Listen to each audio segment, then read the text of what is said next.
Hey, thanks for checking out another episode of the Good Advice Podcast. It's Friday, which means it's Final Friday time. I'm jumping on the microphone. It's 4 o'clock on a Friday afternoon. It's currently June 5th. And man, it feels like every week things get bleaker and bleaker. And it's hard to even think about like what to talk about on the podcast, because normally when I jump on the microphone, I'm thinking about, what business concept can I share? What insight can I talk about? And a lot of times I take events that are just happening in the media and I use those as just really great context for what to do or what not to do. And so, great example of this. There was a Sonic where the employees quit en masse. And, like the little kiosk, not the kiosk, what's it called? The little thing that gets put out, like the messaging thing, the big message board. I don't know what the thing's called. But, they change it. They put like whatever the special is, or, drop in for I almost said Baja Blast. That's definitely the wrong fast food joint. But so, get a cherry limeade or something. Who knows? Well, so the people, when they quit en masse, they changed that to basically say, hey, Sonic managers, you suck. Like, we do not like working for you. And so this got circulated on social media. This would have been forever ago. And that was really great context for, hey, guess what? It's not your employees who are terrible. It's not that you are hiring bad employees. When your team quits en masse, when they quit as a whole, when they all leave, you can know that it's not them, it's probably you. I think it was maybe last week I was on a podcast. I was on the Business Talk Library podcast with a friend of mine. And one of the things we were talking about was it's hard sometimes to deal with difficult customers, because sometimes your customers have different expectations for what they want to see accomplished, and it's different from what you want to see accomplished. And so, great example of this, what I talked about on the podcast, was I had someone who their entire team had quit, and she had said, it's just so hard to find good talent. And I said something like, well, in my experience, when someone's entire team quits, it's usually not the talent, usually it's their boss. And she kind of scoffed and said, well, if you're telling me it's my fault, then I wouldn't hire you. You wouldn't be the person I'd want to hire because you have no idea what you're talking about. And I kind of laughed and was like, well, I wouldn't want to work with you anyway. So, but that's great context for me to then jump on a podcast and say, hey, let's talk about what does real leadership look like? What does real management look like? This week and so what I'm getting at is I was trying to figure out, what's been happening in the media that's just great context for what I can talk about as I'm wrapping up my thoughts for the week. And it's hard to really know what to talk about. Not because there's a shortage of information. It's because there has been so much dialogue around George Floyd and these protests around police brutality that I, as a white person, as someone who has frankly grown up without really much of a contextual challenge, my circumstances have never really been that challenging. Had a great school, great family, never really had to wonder where the next meal was coming from. I'm hesitant to weigh in and say, hey, here's what's going on. However, something that I do want to talk about because of what's happening right now is I want to challenge my listeners today, but and this maybe this is too much for some of my listeners, because I've mentioned before, I have listeners from all over the political spectrum. And I remember I'll never forget, it was probably maybe like episode 8 or 9. And I did a podcast. It was called, Should You Pay Your People More? And the answer was yes, you should. You should pay your people more. And I had someone reach out and they said something like, wow, I had no idea you were such a socialist, or something like that, which I'm not a socialist. In fact, I typically vote pretty conservative. And this person said, I had no idea you're such a socialist. And I thought, wow, I didn't realize that paying people more money was a socialist concept. And as time has gone on, these concepts that to me have never felt very political, they've just felt like either A, common sense, or B, just doing the right thing, I have found that they have disrupted my listeners in the sense that some people will rally around something that I say and they're like, man, I'm so glad you said that. That was really awesome. I love that. But then it's very disruptive for other people and I think what's troubling is people who have known me a long time who say things like, man, you've really changed, or man, I had no idea that and even like, it's interesting because I'm also Christian. I love God. I believe in God. I think God's amazing. I think he created me. And that's never really bothered people. But ironically, as my perspectives have matured a little bit, what has saddened me is people who are fellow Christian believers who have looked at me with, disdain's too strong of a word, I think disappointment of, man, I can't believe you believe that. Man, I can't believe, really? So here's a really great example of this.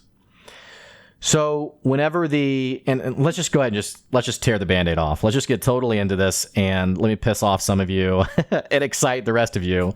And let me just say on the front end that regardless of whatever you believe politically, I'm not looking to have a political podcast today, but I am looking to peel back some things to think about. And again, I said the word challenge a few minutes ago. I want to challenge you to remove any political allegiance for a second, and I want to just think about some concepts.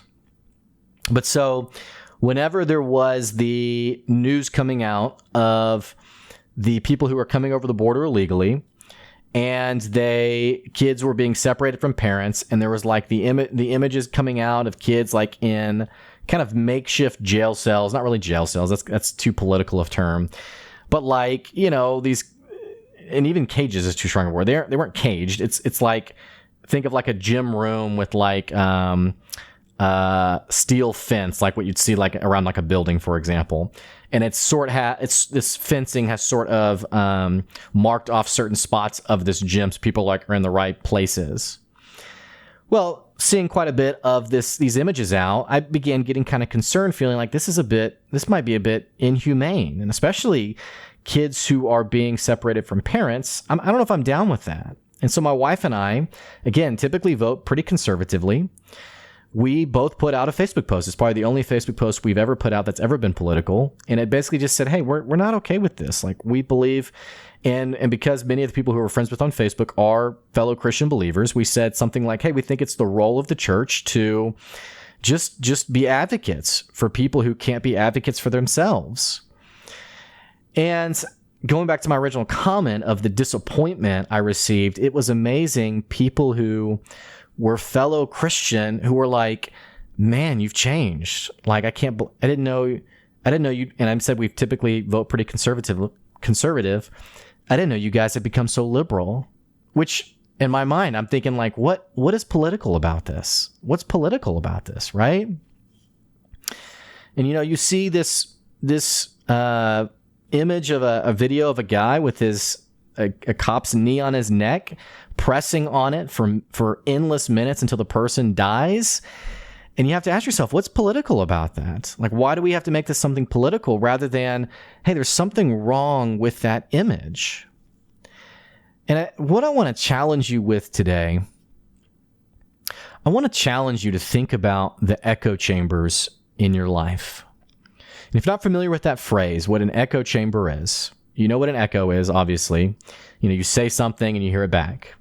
An echo chamber, it's the communities that you have surrounded yourself with who repeat exactly what you say.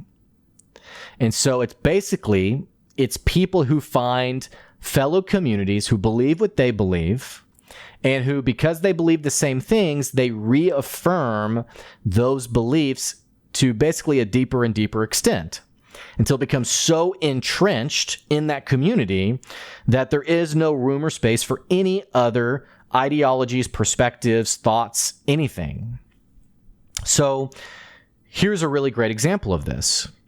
I mentioned that I grew up in a pretty great community and great background.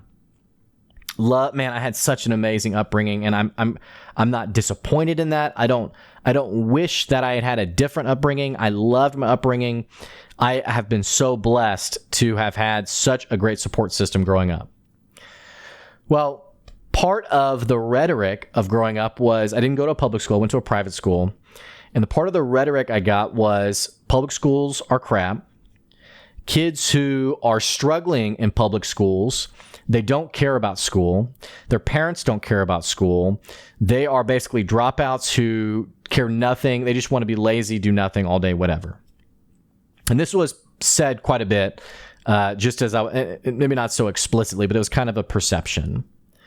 Well, whenever I finished college, I had an opportunity to go be a high school teacher, and I did. I moved to Houston, Texas, and I was a high school teacher in inner city Houston. And I just wanted to go do something meaningful. And my recording just miffed up on me for a second there. Anyway, so I just wanted to make an impact. I wanted to go do something meaningful with my life. And I wanted to do something kind of scary too. And so I moved to an entirely different state. And I remember I was going to inner city Houston, and in my teaching training, one of the first things they told me was, it was basically unpacking the predispositions I had to basically non-white communities.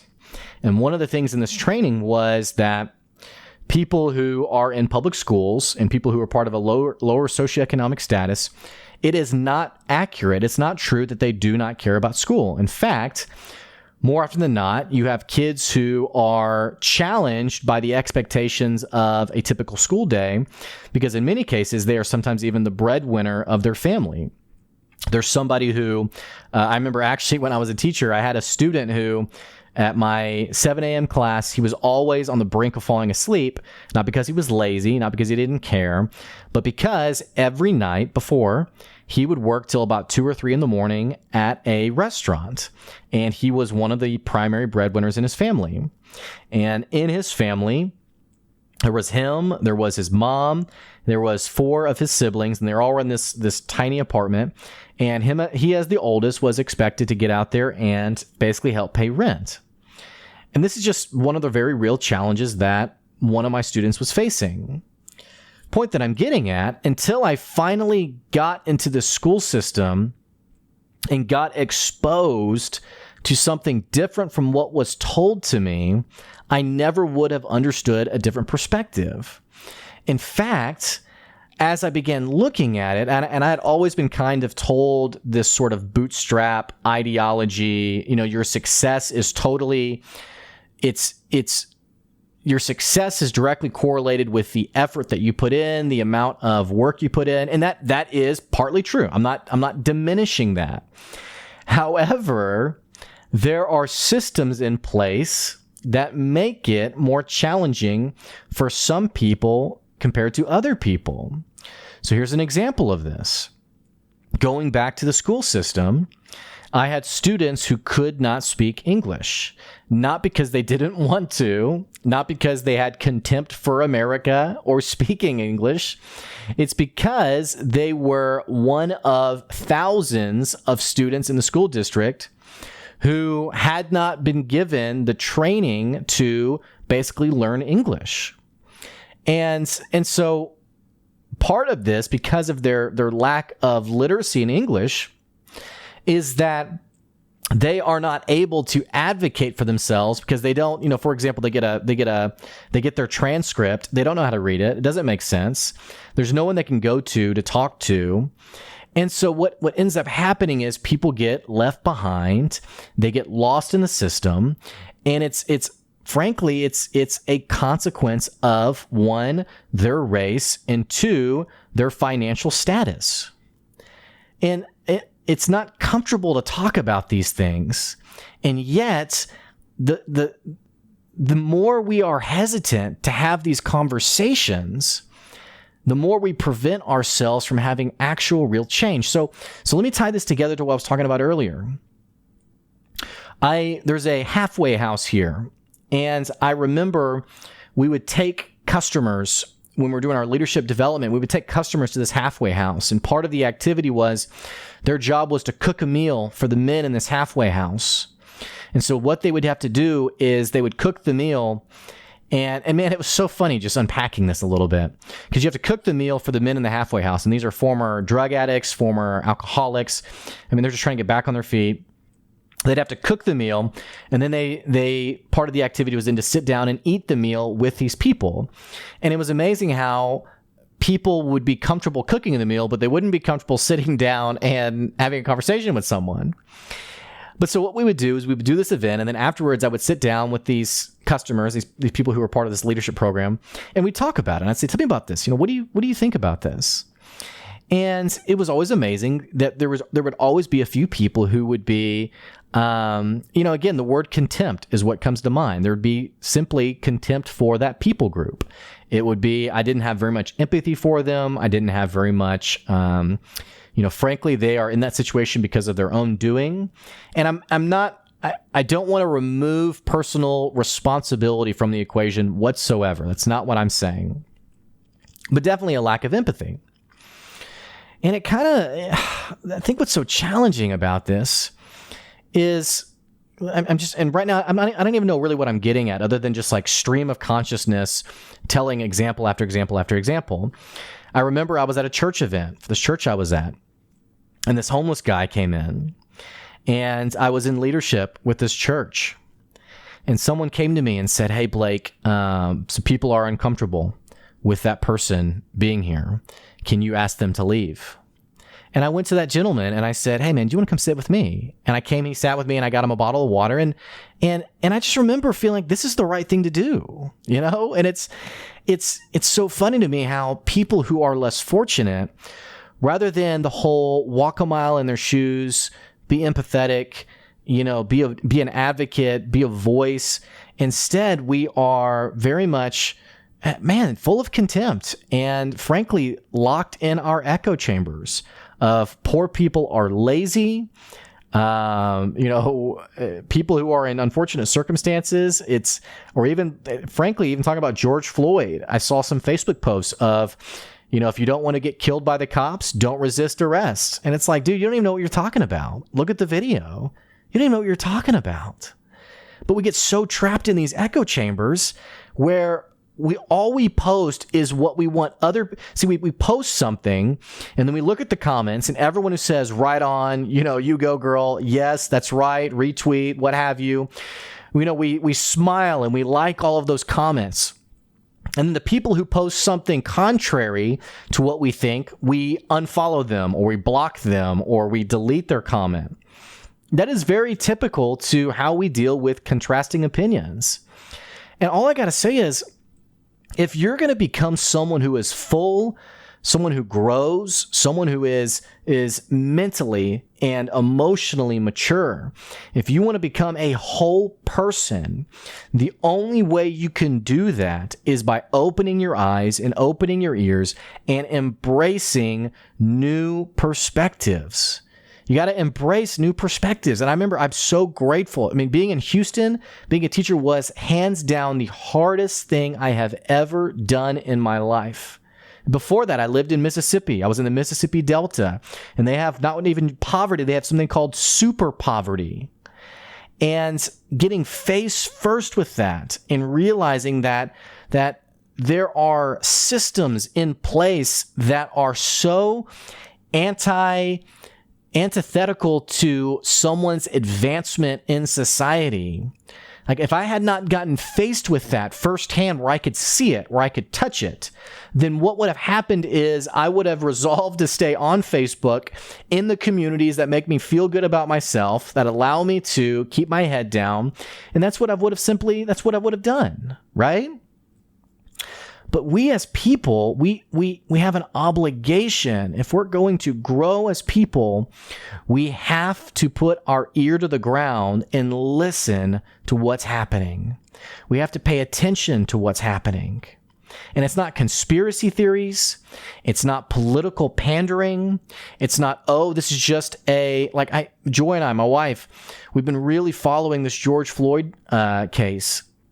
And it's personal to me because it's been interesting to see whenever I went to work in Houston, working in Houston opened my eyes to racial inequality. And then I worked in Chicago.